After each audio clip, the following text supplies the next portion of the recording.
నేను సర్పంచ్ అయిన నుంచి ఇంతవరకు మా గ్రామ పంచాయతీకి సీనరేజ్ ఛార్జెస్ ఏం రాలేదు. నేను సమాచార హక్కు చట్టం కింద పెట్టినప్పుడు కూడా వారి అధికారులు మనకు సరైన ఇన్ఫర్మేషన్ ఏమి ఇవ్వలేదు. ఓన్లీ వైట్ పేపర్ మీద రాసి ఇంత సీనరేజ్ వస్తుందని చెప్పేసి ఇచ్చిళ్ళు, కానీ రికార్డ్స్ ఏమి ఇవ్వలేదు. అసలు గ్రామ సభ తీర్మానం ఉందా గ్రానైట్కి, అసలు పర్మిషన్ ఎవరు ఇచ్చిళ్ళు, గ్రామస్తులు ఒప్పుకున్నారా లేదా అని కూడా తెలియదు. మొత్తం అసలు ఎంత ఒక మాఫియా లాగా గ్రానైట్ మాఫియా ఇక్కడ మన మోర్తాడులో తయారవుతుంది. గత 12 సంవత్సరాలుగా మా మోర్తాడు మండల కేంద్రంలోని మా గ్రామంలో తమిళనాడుకు చెందినటువంటి గ్రానైట్ మాఫియా యథేచ్ఛగా మా గ్రామానికి చెందిన సహజ సంపదను గ్రానైట్ రూపంలో కొల్లగొడుతూ అతి విలువైనటువంటి ప్రపంచంలోనే అతి విలువైనటువంటి గ్రానైట్ను విదేశాలకు తరలిస్తూ మా గ్రామానికి చెందిన సంపద మరియు ప్రభుత్వానికి రావాల్సిన రాబడిని కొల్లగొడుతూ కోట్ల రూపాయలు ఈ 12 సంవత్సరాల కాలంలో మా గ్రామ సంపదను కొల్లగొట్టడం జరిగింది. మరి ఈ గ్రానైట్ క్వారీ పూర్తిగా నిబంధనలకు విరుద్ధంగా చట్ట వ్యతిరేకంగా చట్టాన్ని చేతిలోకి తీసుకొని తమిళనాడుకు చెందిన వ్యాపారులు మోర్తాడు గ్రామ పంచాయతీ పరిధిలో యథేచ్ఛగా ఖనిజ సంపద దోపిడీకి చేస్తున్నారు.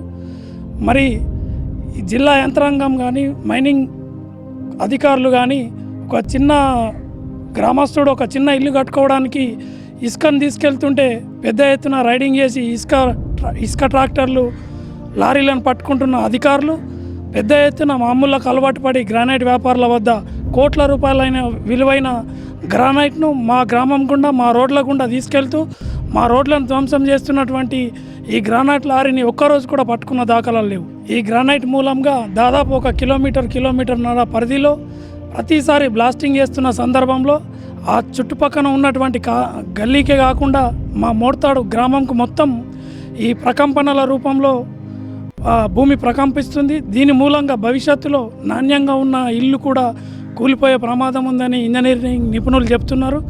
మరి ప్రభుత్వం ఈ భయంకరమైన విధ్వంసం ఇక్కడ జరుగుతున్నటువంటిది మేము మా దృష్టిలో ఇది విధ్వంసమే. ఎందుకంటే అటవీ ప్రాంతానికి ఆనుకొని కూడా ఉంది. చిన్న జంతువులు కూడా ఈరోజు కనుమరుగైపోయే స్థితిలో ఈ ప్రాంతం తయారైంది. దీనికి అంతటికీ ప్రభుత్వ అధికారుల నిర్లక్ష్యం, రెవెన్యూ మరియు జిల్లా అధికారులు మైనింగ్ అధికారులు కుమ్మక్కైపోయి అమూల్యమైనటువంటి మా మోర్తాడు సహజ సంపదను కొల్లగొడుతుంటే ప్రేక్షక పాత్ర వహిస్తున్నారు. దీన్ని మాత్రం మేము సహించేది లేదు. ఈ మధ్యకాలంలో మీడియా స్పందిస్తుంది కానీ ప్రభుత్వ యంత్రాంగం స్పందించడం లేదు.